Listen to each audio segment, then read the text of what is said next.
Hi everyone, and welcome back to the channel and another episode of the Scooby-Doo Show. So last week we were met with the 10,000 watt ghost, which we rated a 6 out of 10.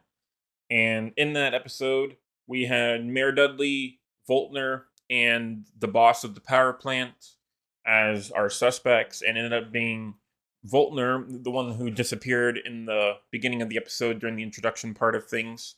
And Dudley ended up actually being a secondary bad guy, which I didn't expect. That was definitely a twist, which I thought was really fun. But his kind of reasonings and stuff, and the big reveal felt a bit lackluster because I feel like they didn't really go over didn't give us enough of the information to actually guess it. But something else cool is that Scooby ate 4 Scooby snacks in that episode, which brings his total up to 5. And then Shaggy and Scooby broke a cement door, so I split the replacement costs for that at $1,000. Split between them is $500 each. So Shaggy got his first property damage for the Scooby-Doo show, and Scooby's total went up to $5,500. So this episode is going to be called The Headless Horseman of Halloween, released on October 9th, 1976. It's episode number 5 of the Scooby-Doo Show and series episode 54. And in the premise, in Sleepy Hollow, the gang investigate the legendary Headless Horseman when he shows up at a Halloween costume party at Crane Manor. So this one's going to be pretty much based off of Sleepy Hollow styles. So that's pretty cool. Like, it's going to be the cranes and stuff. Like, remember the Sleepy Hollow TV show? So like Ichabod Crane and all those guys, that kind of thing. It's like there's no trivia on this one. That's unfortunate. Mr. Inc. are going to be wearing different Halloween costumes. At the time this episode aired, Sleepy Hollow did not exist geographically. The village of Sleepy Hollow, located in Westchester County, New York, was then known as North Tarrytown. Their name was changed in 1996. Oh wow, that's really interesting. Oh, and then a version of this episode was later Lego Scooby-Doo Mystery Plane Adventures Lego set. So we're starting for the dance. So Shaggy's a vampire, nice. Don't drop over, that's, yeah, I know he's gonna eat it. He's a giraffe, that's funny. But wasn't there a second dog with you? Sure, Scooby-Dum, Scooby-Doo's brother. Where is Scooby-Dum? Yep, Scooby-Doo's brother. What's up? It's cool that he's here again. I like that. A fairy, a pirate, and a witch. Daphne looks pretty good again.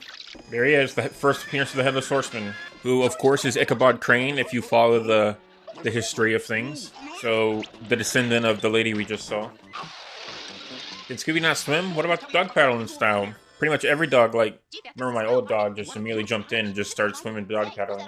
He's my great-great-grandfather, Ichabod Crane. You mean there he is. Ichabod Crane, who lived here in Sleepy Hollow until One dark night, along the road to the cemetery, he found himself being chased. I like how she's like a Pink Panther. She's just taking it so seriously. I love it. It really fits well with the kind of system. I think this is the first time they really celebrated Halloween, because most of the seasons and the episodes take place during Halloween. This is the first time they've really dressed up or done anything. Foggy nights, the Headless Horseman rides out searching for a head. Which is why he chased my great-great-grandfather, Ichabod Crane. What happened to Ichabod? Oh, that's right. Yeah, Ichabod Crane was one of the main guys.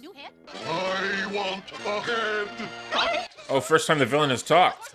Okay, awesome. Yeah, that's right.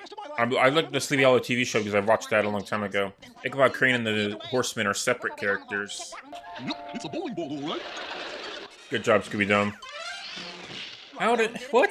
Scooby-Dum. There's no chance of trapping a horseman up here anymore. You go get Dum, and I'll meet you downstairs. Okay, Scooby-Dum, where are you? I like how he took a candle with him. I like how they pretty seamlessly put Scooby-Dum in this episode as well. That's pretty nice. That's your reflection. Also, Scooby-Dum is gray, man. Give me your head. When they find a sewing machine for that? Sorry. Then I'll take yours. Like my head? Oh no, you don't want this bad material. Sloppy workmanship, look. Hasn't worked since Sloppy workmanship, that's funny, I like that. Maybe he did this time, but he left us a clue. Look. He got caught on the sewing machine, but of course he didn't. And then he has scraps of paper. Yep, and as soon as he hears the word clue, he reacts. The curse on that diamond is the cause of everything that's happened here this evening. Did you say curse? Yes. Of course, there's a curse on the diamonds. They've been shining the whole time, so they've been animated. This horseman appeared as soon as you brought that diamond into this house. Oh dear, Elwood, for a businessman who runs a big company like Apex International Shoes, you certainly are superstitious. Think about what I said. I'll be back. That was very clunky exposition for somebody that runs Apex International Shoes. Gotta put on his Sherlock hat. Good job, Scooby-Dum. That butler looks like a stereotypical butler. I already told you, Tarloff, I did not. Madam, I could have sworn. Hold it right there, Tarloff. Let's see your hands. They're ghostly white, just like the hands from the wall. Can you explain this, Tarloff? Made a call, sir, that I served spice cake to the guests. In the excitement, I failed to clean the powdered sugar from my hands. Might be 2 enemies again in back-to-back episodes, where the butler's trying to steal the jewels and the Headless Horseman's trying to scare everybody out of the way, maybe.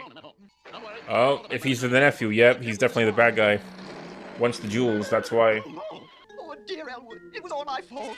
Jeepers. Well, All that's that was left quick. is a pile of clothes and a pumpkin head. The Headless Horseman took Elwood to the grave with Yeah, so the nephew's obviously bad. Like, basically, the jewels were technically the head kind of style of when he grabbed it, just ghosted it up to leave with the jewels in hand. Because they're probably a stupid amount of money. I still think this newspaper story is an important clue. The one about the flying saucer at the beautician convention? Wait a second. You're right, too. Naturally. Huh? I am? Of course, it all fits together now. So Shaggy, the newspaper clipping, and that everything? What is it? No keys in the car. It adds up. Come on, there isn't much time. Okay, I guess Fred figured it out, but he's not going to tell us yet. Because that's I think it's the butler and the nephew. Headless flies? Isn't he bad enough on a horse? It's another double set of villains. Are you ready? Oh my gosh, Fred, really? Cut the ropes. And down So goes we're gonna use the parachute? Jeez. He'll be here any second. It's a double-seater plane, though. Here he comes.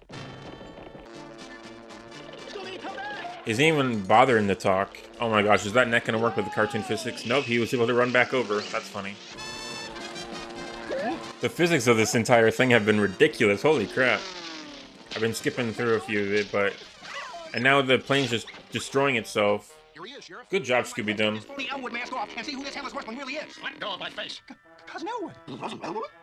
Yes, I agree. It was after I knew that. The missing car keys were the first tip-off. When Elwood abandoned the car with the pumpkin in it, he grabbed the car keys out of habit. Right. And then there was the tiny picture of Elwood that Scooby-Dum found on the end of his nose. No. That was the passport photo so Elwood could fly out of the country. But we didn't figure that out until the butler mentioned Oh, the phone. passport photo. Which meant Elwood was actually Interesting. lying when he told us that he had telephoned the bank manager. Then you found the biggest clue of all, Shaggy. Yeah. I did? The newspaper clipping. Look at the story on the other side, Shag. Apex International Shoe Manufacturers files for bankruptcy. Oh, Gotcha. the company went broke. Right, he was... So they went broke. And everybody would blame the Headless Horseman. Like he said, the perfect crime. Till we found the clues that made it all look fishy. Clue?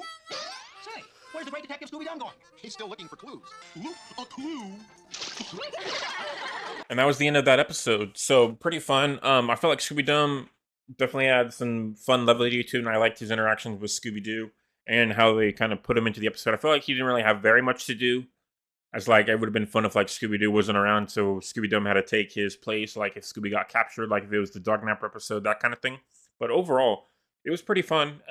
It ended up being the nephew, so I guess the butler had nothing to do with it. He was just a bit weird. It's usually the butler that does it in detective stuff. But I thought it was going to be like a double of like the butler distracting with the ghostly hands, so then the nephew would take the jewels as like safekeeping, because she didn't really trust the butler very much, but it ended up being a misdirect on that one, so they got me there. So that was pretty fun. The plane being destroyed was kind of mostly the villain, because he took that plane, so we're not going to bother adding that on. So that's fine. And no Scooby snacks eaten, no property damage, no weird food items, and it was a pretty fun one. But the aunt was the main protagonist kind of style of this episode, but her niece, daughter, didn't really have much to do for this episode. So I was also suspecting her a little bit and never just verbalized it. So overall, a pretty fun one of in like kept me guessing kind of thing. But the nephew was pretty obvious. Like he could have played it a lot better than that. Like there was so many ways to get the jewels. He just said, "Hey, they were cursed, so give them to me," and she did. And then he had his little passport photo in his plane, like or in his car. So why would you leave that, man? Come on. So overall, I keep saying that, but I think I'm going to give this one a 6.5 out of 10. I think I'm going to tie it with the first episode. I think it was pretty fun. I think I'm going to give this episode a 7 out of 10. I think I'm going to tie it as my favorite with the Fiesta Host as an Aztec Ghost for the season 1 of the Scooby-Doo Show. I really enjoyed this one. I liked Scooby-Dum's interactions. I liked how it kept me guessing, and it wasn't the obvious person until it was the obvious person. But a lot of fun moments, and I feel like the clues worked well, a lot better. Like Shaggy, like, this is the clue. This is needed. And it's first time really Shaggy's kind of pushed himself to be kind of like, you better listen to me kind of style. So I thought that was pretty cool as well. That's why it's going to be tied up. I don't think it's going to be a 7.5 just because it's a little bit obvious. And I did like how he talked a little bit, but during the plane, he didn't talk at all. And I would have been talking all over the place because he could have died if he wasn't in the pilot spot. So those kinds of things.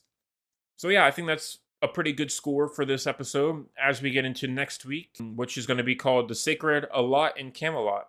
So I will see you guys then. Thank you everyone for watching.